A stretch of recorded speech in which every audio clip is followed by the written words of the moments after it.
Bonjour et bienvenue sur Office Hour. Je suis David, développeur freelance, et je fais principalement du React Native et des applications mobiles, et je fais aussi de bootcamp et je donne des talks. Nous sommes accompagnés par Mathis, développeur web, mais qui n'a pas le son. Voilà.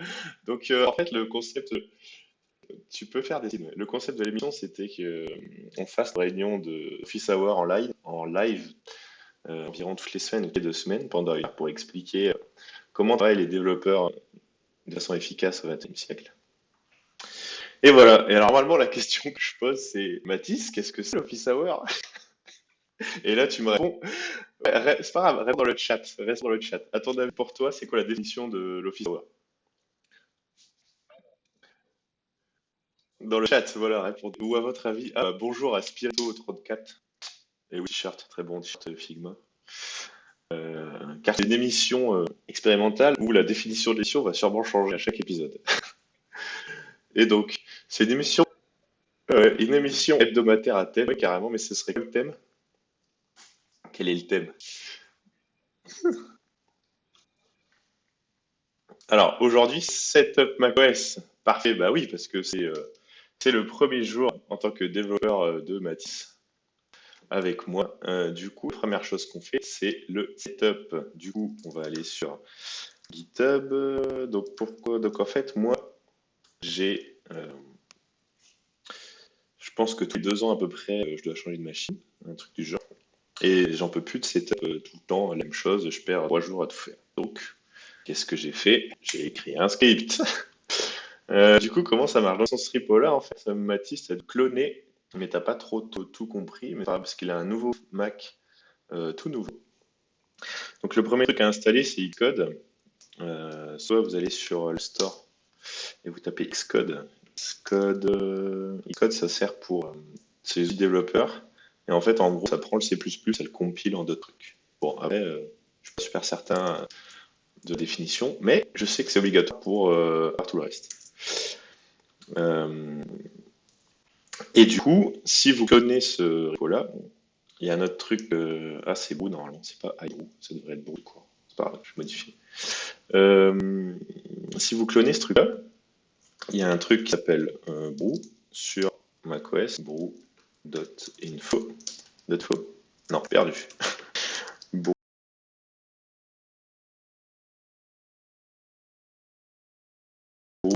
macOS. Ah, c'est ça. Et donc ça, en fait, c'est un gestionnaire de paquet pour macOS. Et ça permet d'installer d'autres trucs. Et nous, ce qu'on veut, c'est que dans notre brew file ici, quand je vais lancer, je vais faire un peu plus grand en fait. Voilà. Ah ouais, en plus, attends, je vais décaler le bordel. Attends, comment je fais? Ah, voilà. Là, parce qu'en fait, il y a notre tête, du coup, il faut que je rappelle qu'il y a notre tête sur le côté, ça ne voit plus rien.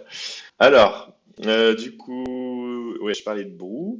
Et donc là, il y a un fichier qui s'appelle brewfile. Et qu'est-ce qu'il y a dans le brewfile? En fait, il va aller chercher plein de trucs. Donc ça, ce sont des outils en terminal de commande, hein. Donc si vous voulez télécharger la vidéo chez vous, vous pouvez faire un YouTube DL, de la vidéo et pouf, ça download automatiquement. Après, vous pourrez extraire le son et sampler la voix, c'est un peu génial. Il y a Python, Node, Git Extra, ça installe plein de choses. Et ensuite, ça installe tous les logiciels. Donc ça a installé Alfred, Dash, Discord, Dropbox, Figma, Firefox, Flipper, Flux, GitHub, Insomnia, NDL, Notion. Notion, trop bien, on fait tous nos updates sur Notion, c'est incroyable comme outil. Native Debugger, parce qu'on va faire du React Native, parce on est développeur mobile. Screaming Frog Spider, c'est pour du SEO. Setup, c'est un outil qui permet de télécharger d'autres outils qu'on verra dans l'épisode 2 ou 3, je sais pas, on verra. Spotify parce qu'il faut écouter son, Sublime Text parce que c'est rapide. VS Code et VS Code Insider, comme ça nous permet d'avoir 2 versions de notre éditeur de texte. VLC, Zoom, et après c'est des trucs pour React Native. En fait, ce que vous faites, c'est que au lieu d'aller installer les trucs à la main, vous clonez ce truc-là, vous faites bundle et pouf, ça va installer tout ce bordel. Pendant que vous pouvez faire d'autres choses. Et à la fin, donc il y a un autre truc, c'est nos amis du wagon qui font ça. Ah, il est plus là. Oh là là. Wagon, setup, voilà. macOS, voilà. Ça permet d'installer des choses en fait. Ça permet d'installer, qu'est-ce qu'il dit d'installer dans l'espèce de wagon? Ah oui, le compte GitHub, mettre notre picture, tout ça. Donc en fait, ouais, il y a deux choses. Donc moi j'utilise le setup du wagon pour setup tout ce qui est GitHub, Homebrew. Ouais. Si tu fais bash de .macOS et que tu lances un autre script, donc deux trucs. Premier truc, le wagon c'est pour installer tout ce qui est GitHub. Brewfile c'est pour installer tous nos logiciels. Et le troisième truc c'est ça, macOS. Faut éditer ça aussi. macOS il va faire plein de trucs. Exemple, afficher certaines choses dans le Finder. Le doc, il va l'afficher à un tel endroit. Safari va mettre certaines choses. Mail, il va débugger des trucs. Enfin, voilà. Si, c'est bien. C'est des trucs. Ça permet d'améliorer macOS, on va dire. Voilà. Et n'hésitez pas à mettre une star. Comme ça, vous pouvez les retrouver dans vos GitHub stars. Stars. Yes, ça retrouve les trucs que tu as. Donc ça, c'est vraiment automate toute l'installation. Mais il y a certaines choses qu'on est développeur front-end qu'on utilise, que moi j'utilise en fait, qui sont peut-être pas dans ce script. Ou, je sais pas, Brew, ce sera Brew bundle normalement. Hop. Parce que bon, hein, vu qu'en fait le script lance, puis après tu touches plus, forcément il y a des logiciels qui se mettent à jour ou des choses qui changent, du coup bah, ton install est un peu pété. Il faut un peu modifier, mais ça permet quand même d'automatiser plein de trucs. Alors ça c'était pour le setup, et après un autre truc que vous pouvez cherry pick, donc c'est comment on dit cherry pick? Prendre, je ne sais pas, choisir.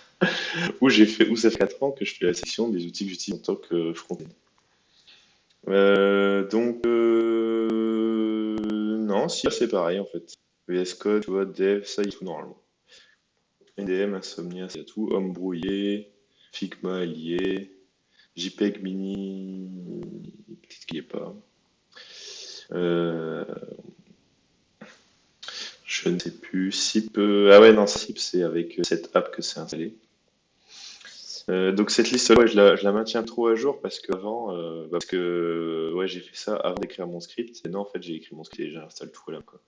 Mais il y a d'autres trucs qui sont aussi utiles. Tiens, ça, putain. Qui sont aussi utiles. Et donc en fait, maintenant, si tu veux installer un soft, genre, je sais pas moi, qui sont pour installer de nouveau. Discord. Twitch, ah, voilà. Twitch. Brew, install. Non, attends, on va aller dans le terminal en fait. Tac. Terminal. Libre. Voilà. Donc déjà, voilà, hop. Alors, tac, on va faire plus. Ouais, c'est assez grand. Si vous voulez installer quelque chose, faites brew install casque et le nom de votre logiciel. Donc là, c'est React Native Debugger. Il y a aussi VS Code, Zoom. Et si je fais -help, normalement, il va me dire la liste de ce qui est possible d'installer. Okay. Mais sinon, tu peux aller sur Brew. Ouais, c'est ça, sur brew.sh, il y a direct, genre, je sais pas, on va mettre Figma par exemple, parce qu'on a un beau t-shirt Figma. Pouf. Voilà, Brew, install Figma. Et alors, ça permet d'avoir tout centralisé à un endroit. Une fois que tu as ça, tu te dis, ah bah c'est cool, je peux update mon script d'install. Et en fait, comme ça, ce qui est vraiment bien, c'est que si tu vas dans une team de 15 personnes, bah, tu ajoutes ça au script d'install et tout le monde va en bénéficier quand tu fais l'onboarding dans une boîte. C'est quand même bien genre Day One d'être au taquet et que tout le monde puisse bénéficier des mêmes outils que tout le monde. Voilà. On a un autre truc qui est important pour le personal branding, ça s'appelle Gravatar. Et pourquoi c'est important d'avoir ça? Parce que comme ça, tu peux avoir tes avatars les mêmes partout. C'est quand même incroyable. Et il y a une API en fait. Et du coup, c'est utilisé par Slack, Discord, tout plein de sites en fait. Du coup, tu mets ton image, tu mets ton gravatar, pouf, magie en fait, ça synchronise partout. Donc là, en fait, tu vois, il y a tous mes anciens emails.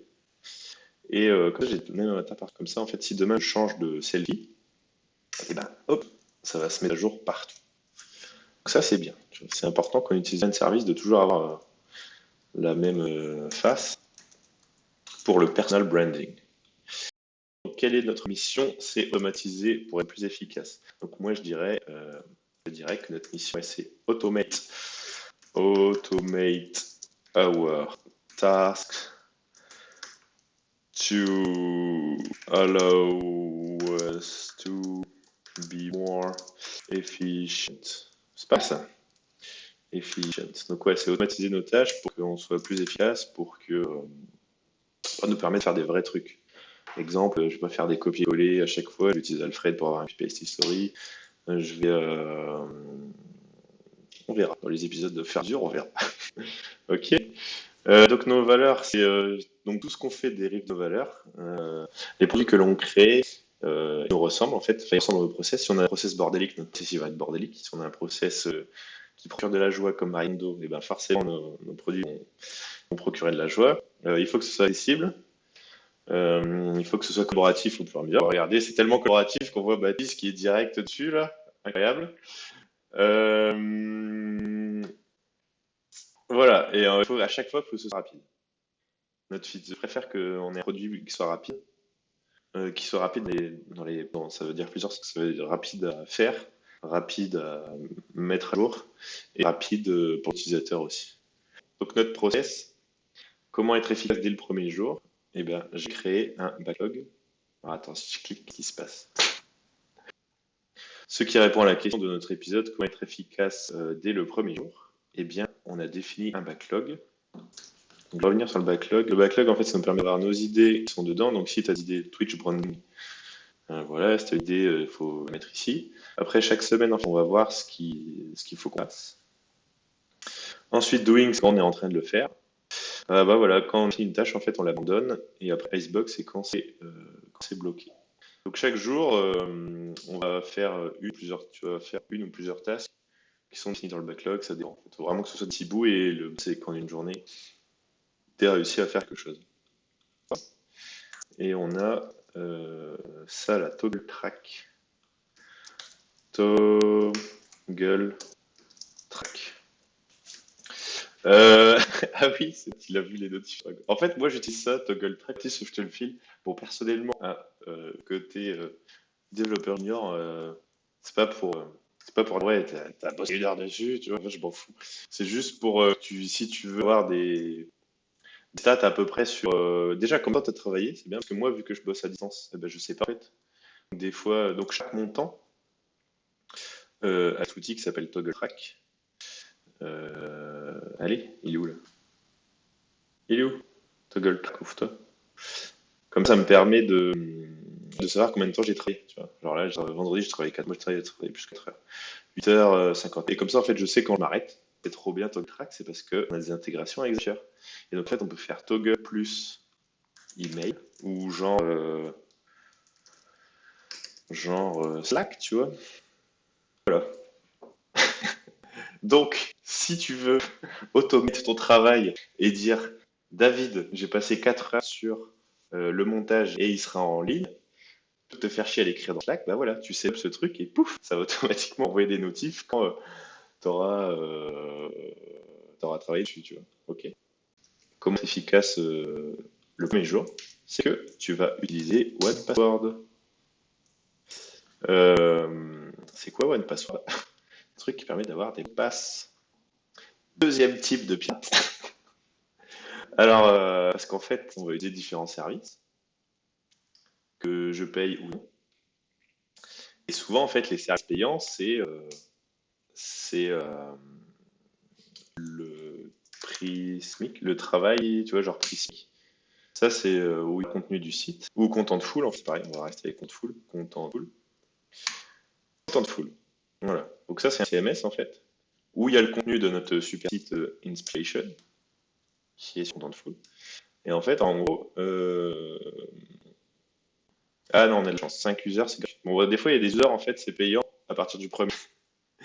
Donc c'est gratuit tout seul, ou en team, c'est payant. Du coup, vu qu'on utilise OnePassword et qu'on peut se partager nos mots de passe, en fait, eh ben, je pourrais utiliser accès à certains trucs sans avoir besoin de payer. Comme ça, en fait, on aura des passes. Je pourrais te partager des mots de passe ou tout simplement des trucs où il faut de la sécurité, genre sur Expo, C'est une infrastructure pour suivre des apps React Native ou sur quelque chose d'autre. Nous, on fait du React. On fait du React et du React Native. Et donc, comment on se tient au courant? Alors, il y avait React Native Europe, EU, React Native EU. Voilà. Voilà, ça, il y a un H, s'il vous plaît. Donc oui, ça c'est bien. Oui, hop, vous vous inscrire là à la newsletter, moi je les ai inscrits. Donc en plus, c'est bien, maintenant tout est gratuit. Donc, si tu me dis, ouais, j'arrête de me tenir à jour, parce que moi généralement je vais en conférence. Et d'ailleurs, Mathis, j'espère qu'on a l'occasion d'y aller ensemble, je ne sais pas où. On verra. Si c'est un truc en Pologne ou quoi, ce serait stylé. On verra. Mais sinon, ouais, maintenant, tout est en ligne. Donc, sur l'écosystème React, il y a une conférence en ligne. Donc, soit c'est en live, soit c'est sur leur chaîne YouTube. Voilà. Ils mettent toutes les conférences. Là, il y a celle de cette année, parce que celle de cette année, c'était genre vendredi. Euh, Non, je pense qu'il n'y a pas encore. Ils vont les envoyer après. Bah, vous voyez, en fait, il y en a plein. Donc, très bien. Online conferences. Euh, Conférence en ligne. Très bien. Ça c'est bien. Bonne réponse. Ensuite, et dans la chatroom, il y a 3 viewers. C'est qui le troisième? Comment on fait pour se dire qu'on est un développeur busy? Avec les autres développeurs, oui, c'est bien ça. Du coup, ce que tu peux faire, c'est dessus, sur GitHub. Donc, tu fais ça, tac. Donc, soit tu follow de ce gars-là, qui est incroyable. Donc, soit alors, que tu fais, tu tapes React Navigation. Donc, React Navigation, c'est la build, non, c'est la librairie pour faire du routing dans React Native. Comment on fait pour se tenir à jour? J'ai été sur le repo React Navigation. Je tapais contributors. Et là, tu prends Satya. Parce que c'est lui l'éditeur de la librairie React Navigation. C'est lui qui l'écrit. Hein, donc, si tu follow ce mec, euh, et ben voilà, dans ton feed Twitter, en fait, sur All Activity, en fait, boum, tu vas voir, oui, il a fait une pull request, il a fait ça. Ah bah tiens, il y a quelqu'un de super bien qui a star c'est mon repo. Donc ça, c'est bien. Et en fait, genre, bah voilà, lui, William aussi, il est balèze, tu vois, il a fait un bug fix dessus, tac. Donc tu vas lire. Bon, là, c'est juste un bump de librairie, mais ça te permet de lire du code, c'est un peu comme lire un bouquin, tu lis un livre, en fait, tu apprends des morceaux de vocabulaire. Bah, pour le code, c'est pareil. Du coup, on a sur tac, on a follow sur GitHub. Donc ça c'est bien. Après ouais, tu peux aussi aller suivre les réseaux sociaux, ça dépend. Dans la tech c'est plus sur Twitter. Voilà. Et sinon il y a un autre truc, moi que j'utilise, qui sont React Native, qui sont les newsletters de certains. Donc là, en React Native, c'est ça. Donc ça, c'est mes potes chez Infinite, nos amis de chez Infinite Bread qui éditent cette newsletter. Et c'est chaque semaine, tu as les news de React Native. React Native. Ça, franchement, donc les newsletters de,